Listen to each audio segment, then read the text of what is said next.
안녕하세요. 송파구 원텍스 세무회계의 최주희 세무사입니다.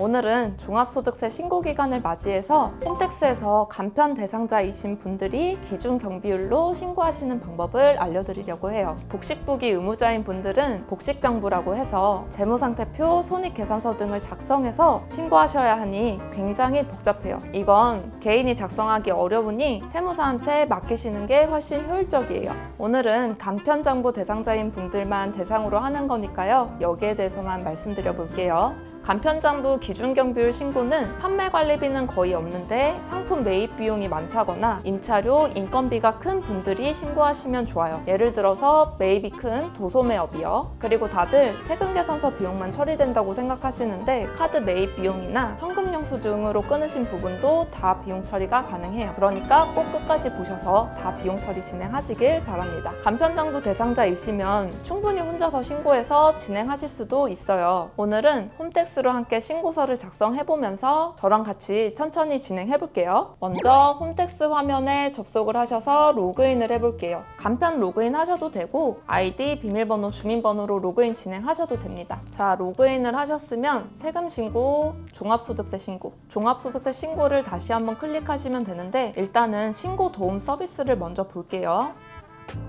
신고도움 서비스 조회 한 번 더 누르시면 기본사항 같은 자료들이 다 떠요. 여기서 먼저 보시면 기준경비율 전환사유 및 예상세액이 있죠. 이분은 그 전년도까지는 단순경비율이 적용되시다가 올해부터는 기준경비율이 전환되신 분이에요. 그래서 예상세액이 2,500만 원이 떠 있는 거를 확인할 수 있어요. 이거는 기준경비율로 그냥 아무 경비 없다고 생각하고 신고를 진행하셨으면 이 정도 나온다 라는 금액이에요. 그 다음에 다른 자료들은 쭉 한번 읽어보시고 신고 안내 자료는 꼭 한번 확인해보세요. 왜냐면 저희가 부가세 신고를 하거나 면세사업장 현황 신고를 했던 금액들이 다 여기 떠 있을 거예요. 그런데 만약에 소득 금액이 잘못되어 있으면 제대로 된 소득으로 신고를 진행하셔야 됩니다. 아래로 더 내려가 볼게요. 사업소득 외에 합산대상 타소득 자료 유무가 있는데요. 이자 배당이 2천만 원이 넘거나 근로소득이 있거나 연금 기타 소득이 있으면 동그라미로 떠요. 종합소득세는 원칙적으로 모든 소득을 합산해서 신고하시는 게 원칙이거든요. 여기에 만약 동그라미가 되었으면 꼭 같이 신고를 진행하셔야 됩니다. 본인 소득 내역 조회를 눌러보시면 사업소득이랑 기타 소득도 다 확인해서 신고 진행하실 수 있어요. 이분은 없으셔서 안 떴네요. 아래 내려가시면 신고 시 공제 참고 자료가 있어요. 만약에 작년에 11월에 중간 예납세액이라고 해서 24년도 소득세의 절반을 납부하신 금액이 있으시면 그게 뜰 거고 프리랜서라서 원천징수세액 3.3%가 있다고 하면 이 칸에 뜰 거예요. 그리고 아래에 소득공제 항목, 세액 공제 항목도 있으니까요. 이것도 다 공제되는 항목이니까 누락 없이 신고 진행하세요. 그리고 가장 많이 안 보시는 부분이 있는데 여기는 신고 시 가산세 적용할 항목을 한번 보셔야 돼요. 만약에 현금영수증 미감액이나 사업용 계정 미신고가 떠 있으면 감면이나 세액공제 적용이 되지 않거든요. 이것도 만약에 떠 있다고 하면 바로 신고 진행하세요. 자, 전체적인 내용을 봤으니까 안내 정보를 하나 인쇄해 놓으시고 옆에 두신 다음에 한번 같이 신고를 진행해 볼게요.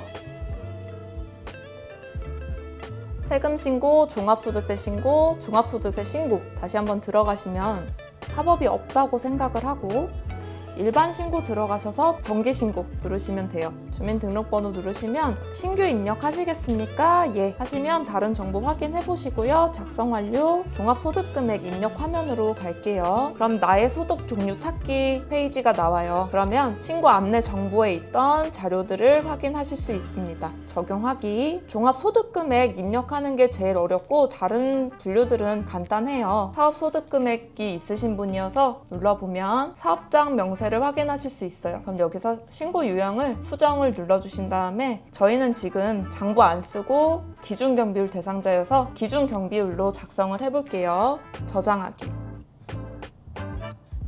다른 사업장도 있어서 기준경비율로 넣을게요. 그 다음에 각 사업장마다 사업소득 명세서를 입력을 하셔야 되니까 사업소득 명세서 입력하기. 입력 수정. 누르시면 총 수익 금액은 3억 정도 되고 해당 수익 금액으로 신고하시겠습니까? 예. 귀하가 선택한 사업장은 본인 소유입니까? 아니요. 저희는 임차하고 있어서 문단 내용 적용하기. 보시면 수익 금액이 지금 약 3억 정도 돼요. 기준 경비율이 11.4%죠? 그러면 기준 경비율에 의해서 계산된 경비가 3,400만 원 정도 돼요. 이 숫자는 결국 3억에서 아무리 경비가 아무것도 없어도 3,400만 원만큼은 인정을 해주겠다라는 뜻이고, 밑에 보시면 단순 경비율이라는 숫자가 있어요. 저희는 지금 기준 경비율 대상자인데도 단순 경비율이 떠있죠. 그 이유가 갑자기 단순 경비율자가 기준 경비율자로 옮겨가면 소득 금액이 너무 커지니까 단순 경비율을 적용했을 때보다 2.8배를 곱해서 그 금액보다 더 크면 2.8배를 곱한 금액을 적용해주겠다라는 뜻이에요. 지금 저희 기준 경비율 적용했을 때 금액 보면 3억 정도에서 3,400만 원 정도가 빠지니까 2억 6천만 원이 넘죠. 근데 비교 소득 금액은 1억 1,600이니까 단순 경비율의 2.8배가 적용이 됐구나. 즉 금액이 굉장히 많이 낮아졌죠. 그걸 확인해 보실 수 있고, 입력하기 누르신 다음에 총 수익 금액 확인하시고 저장하기 누르시면 저희 아까 봤던 소득 금액이 뜨는 걸 확인하실 수 있어요. 다른 사업장도 제가 똑같이 입력할게요. 자, 두 개 사업장 입력하니까 1억 1,800만 원 정도가 되네요. 작성 완료. 이쪽이 굉장히 중요해요. 왜냐면 저희가 기준 경비율을 적용을 할 땐 매입 비용이랑 임차료, 인건비가 적용이 되거든요. 옆에 버튼 보시면 주요 경비 계산 명세 보시면 전자세금 계산서, 전자외 계산서, 지급명세서 보실 수 있어요. 각 금액을 불러오시면 되는데 전자세금 계산서 불러오시면 주요 경비의 매입 비용들이 뜨는 거를 확인해 보실 수 있습니다. 이분 같은 경우에는 5,200만 원 정도가 되는데, 만약에 나는 사업 무관 금액인데 라고 하시면 이 금액으로 옮겨주시면 돼요. 그럼 금액이 이만큼 빠지겠죠. 저희는 다 들어가는 금액이라서 입력하고 총합계 적용하기 누를게요. 그럼 여기 금액이 그대로 떠 있는 거 확인하실 수 있을 거예요. 다른 금액들도 있으시면 불러오세요. 근데 여기 지금 보시면 계산 명세에 카드 비용이나 현금 영수증 비용은 없으시죠. 그래서 대부분 그 경비는 인정을 못 받는다라고 생각을 하시는데, 만약에 매입 비용을 카드로 쓰시거나 현금 영수증 받으셨으면 그것도 다 경비 처리가 돼요. 그만큼이 저희는 따로 대표님이 있으셔서 그 금액을 제가 입력을 해 놓을게요.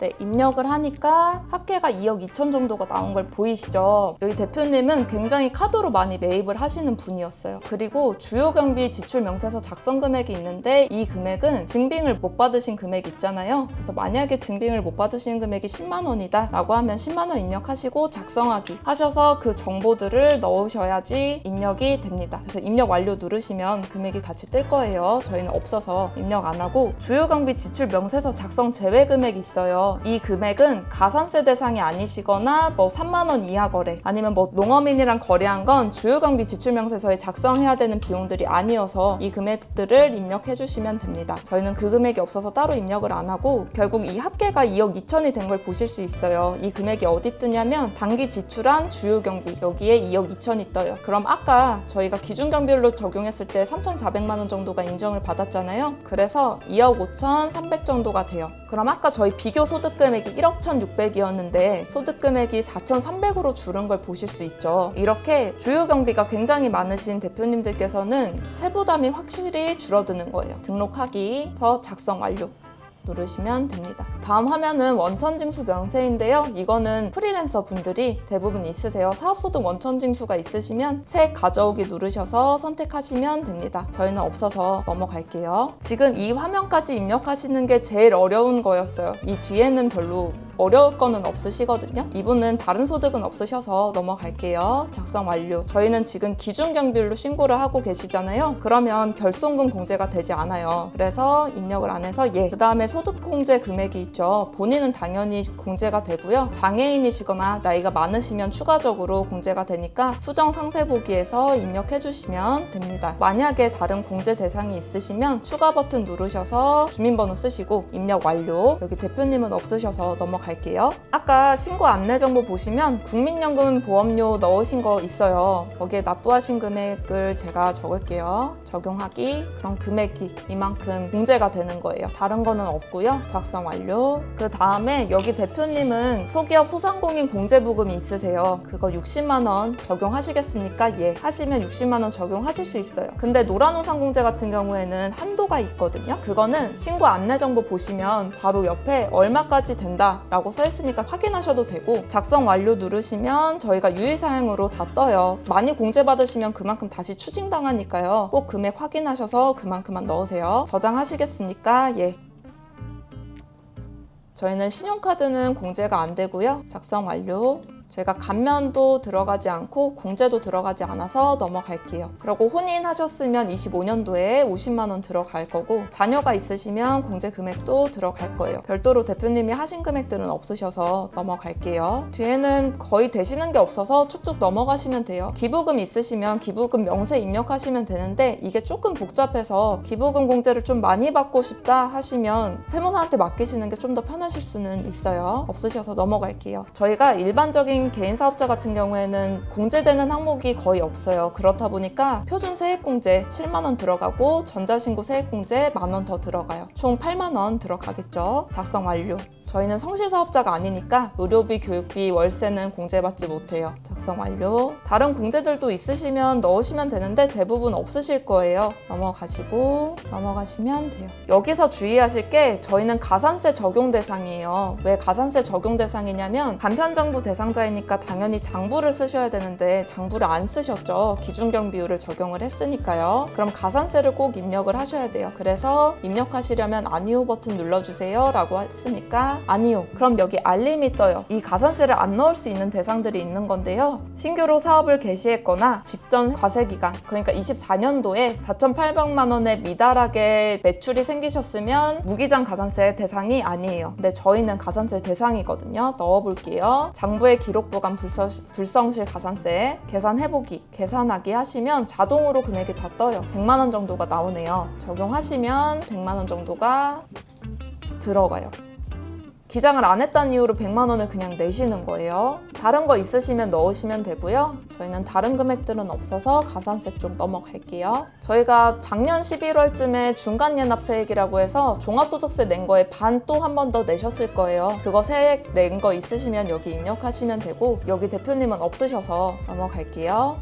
그러면 한 600만 원 정도가 나왔네요. 저희가 처음에 신고 서비스 봤을 때는 한 2,500만 원 정도로 됐는데 많이 줄었죠. 그 이유가 여기 대표님은 매입 비용이 굉장히 크시기 때문이에요. 근데 대부분 대표님들이 카드 비용은 안 되시는 줄 알고 안 넣으시는데 그것도 다 되는 비용이니까 이해 동의합니다 넣으시면 납부서 바로 받으실 수 있습니다. 납부서 받으셔서 6월 1일까지 신고 진행하시면 돼요. 이렇게 간편장부 대상자 기준 경비율로 신고를 진행해봤는데요. 첫 번째로 경비가 얼마 없으신 사업자분들은 기준 경비율과 단순 경비율의 차이가 크거나, 두 번째로 매입 비용, 임차료, 인건비가 많은 사업자분들이 기준 경비율로 신고하셔도 세액을 많이 줄이실 수 있어요. 만약에 지급수수료, 접대비, 운반비 같은 주요 경비 이외의 금액이 많다면 장부를 작성해서 신고하시는 게 훨씬 세부담이 적으세요. 간편장부 대상자가 복식부기로 신고를 진행하면 100만 원의 세액공제가 적용되기도 하고요.